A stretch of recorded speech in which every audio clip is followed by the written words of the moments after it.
Oh, good morning, good morning, good morning, and it's me. And this morning I have a Dunkin' Donuts iced coffee because it's a little bit late. I've already had 3 cups of hot coffee, so now I decided to go to iced coffee. In any event, I am Kenny Polkar, your host of the party, and today is Monday, February 28th, 2022, the last day of the month. And what is going on? Oh my God, there's so much going on, but it's all geopolitical. None of it is really economic, although it will have some economic consequences. So let's just talk about what it is that you need to know. So over the weekend, Russia begins to feel the pain. This morning, or Monday morning over in Russia, the ruble collapses. Russian central bank raises interest rates to 20%, up from 9.5%. Vlad threatening the West with a nuclear option, suggesting really that he's lost his mind.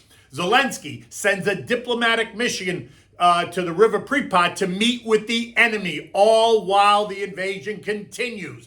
Oil and other commodities surge higher, putting more pressure on the Fed and other global central banks. And what do we have for dinner tonight? We're going to try the pasta and Cecci, but we'll get to that in a minute.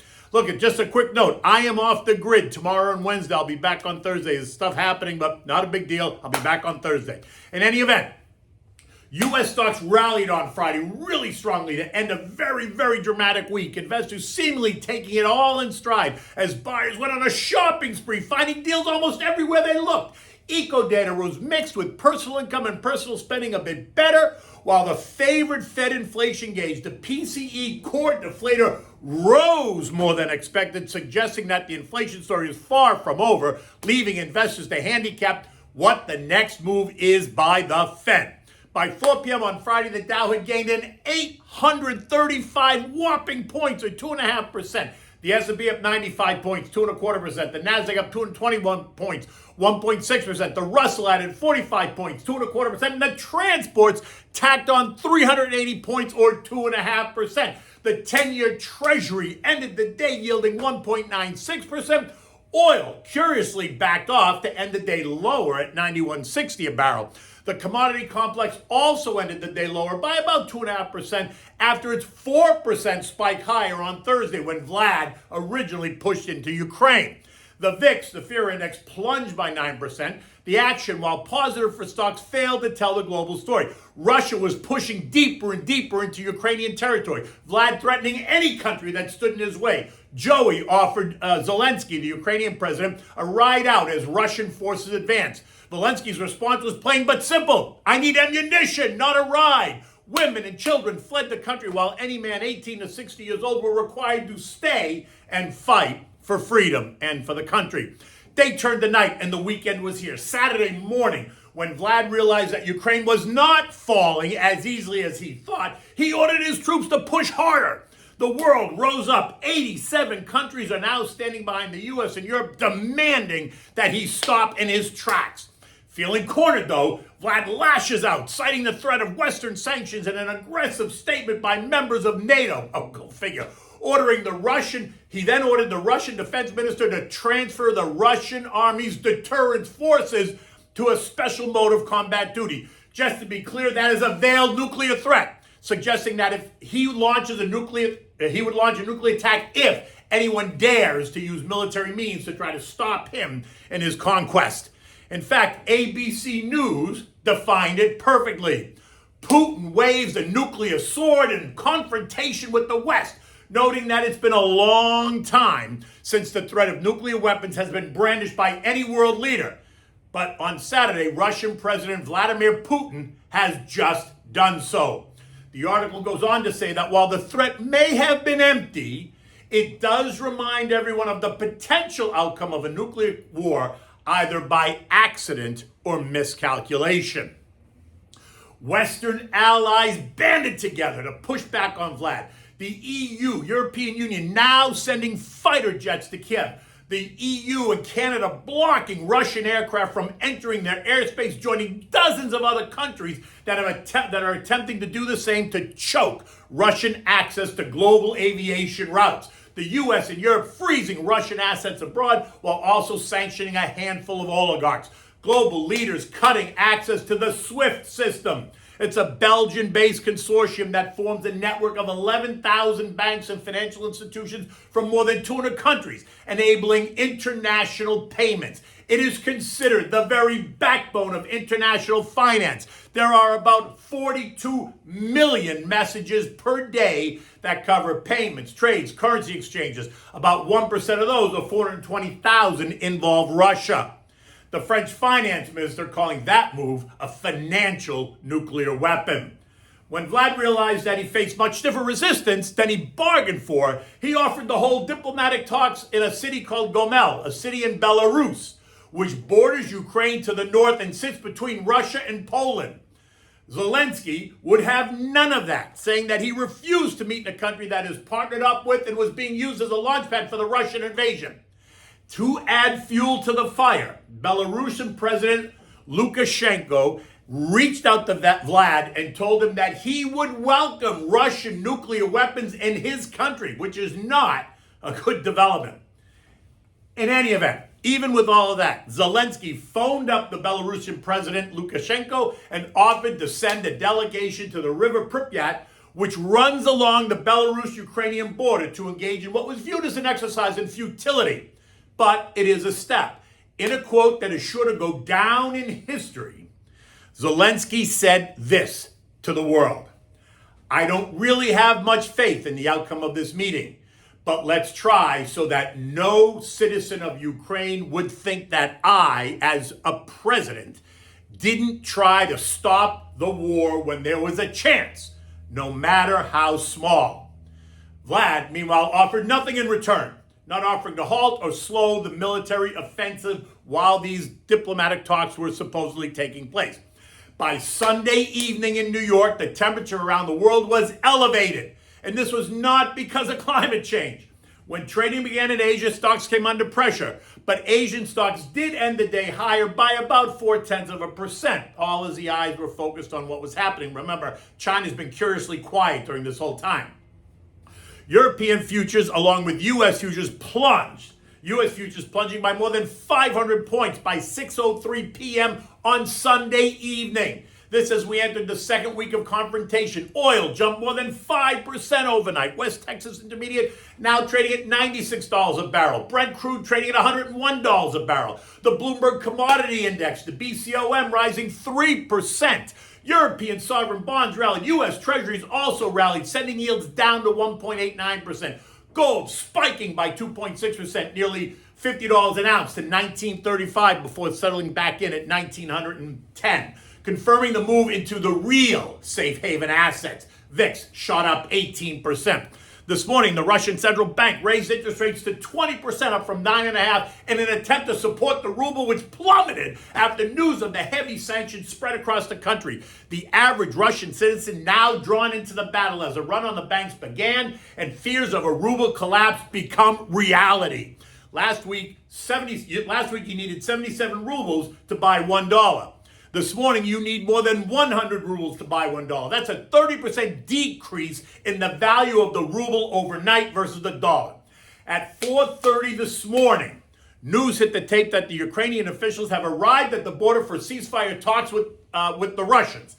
Zelensky saying that the main point of the negotiations is for an immediate ceasefire and withdrawal of Russian troops from Ukraine. European markets like U.S. futures are getting hammered, although appear to be trading off their earlier lows. Defense stocks are up. Should not be a surprise. Rheinmetall surging 28%. BAE Systems, Leonardo, and Thales also seeing double-digit gains across Europe. Should not be a surprise. While any stocks exposed to Russia have been plunging. Polymetal International falling by 50%, while Finland's Nokian Tires fell by 20% due to their Russian exposure. At 5 a.m., the FTSE was down 1.2, the CAC down 2.8, the DAX down 2.3, Eurostoxx down 3%, Spain down 1%, and Italy down 2.5%.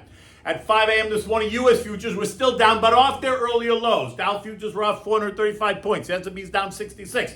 NASDAQ down 195, the Russell giving up 40. The ongoing conflict threatening to stoke inflation by disrupting the flow of some key resources, think grains, energy, and metals.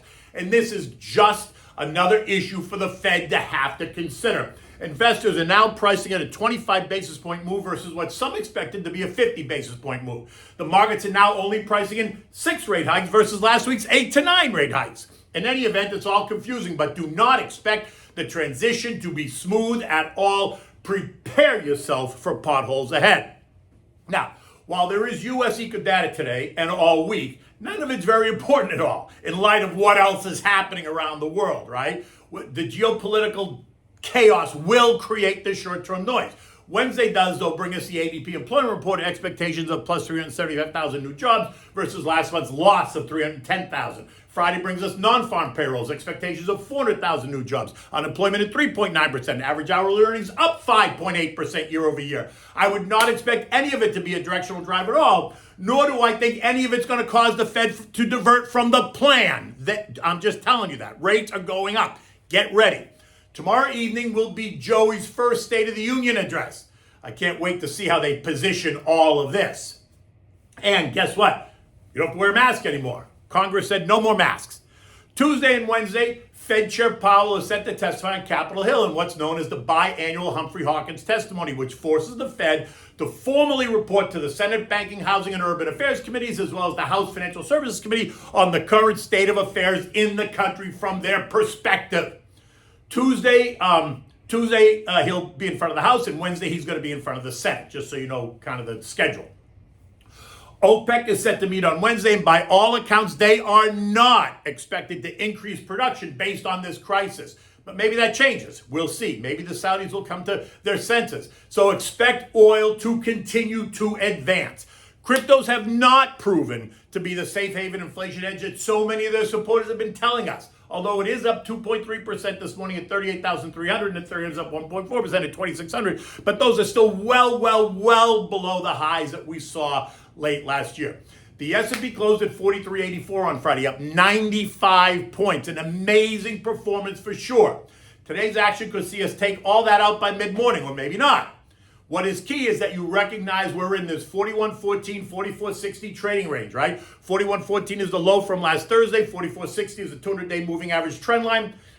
I do expect that we're going to need to retest that low before this is over. And recall, a failure at 41.14 could see the S&P trade to as low as 38.50 before finding any other real support, and that would represent a 20% move off the January high.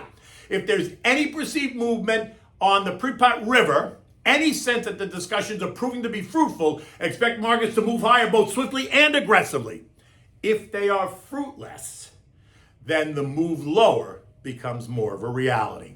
Remember, in any event, you have to stick to the plan. You have to talk to your advisor if you're nervous, right? This is not the time to make an emotional decision. Okay, so what are we having for dinner tonight? This is pasta Cecci, right? It's Cecci beans and pasta. It's a Tuscan favorite. It's a simple, hearty, vegetarian peasant dish. It includes Cecci beans, carrots, celery, onions, salt and pepper, vegetable stock, water, and a small pasta, something like a ditalini or panette or tubettini, something that you're going to eat with a spoon and not with a fork. Now, for those of you who don't know, Tuscany is in the region north of Rome. It's more central on the west coast, with Florence as the regional capital. It's known for its mountainous terrain, its rich artistic influence, and its incredible culture. It is widely recognized as the birthplace of the Italian Renaissance and was home to names like Michelangelo, Leonardo da Vinci, Galileo, Dante, and Puccini, and the Medici family. So how do you do this? Okay, so you want a large pot. You want to saute chopped carrots, celery, and onions in a bit of olive oil for 10 minutes or so on medium heat. You know the deal. You want to get them kind of soft, right? Next, you want to add 2 cans of Cecci beans, water and all, right into the pot, right? Right from the can, right into the pot, everything in there. Season it with salt and pepper.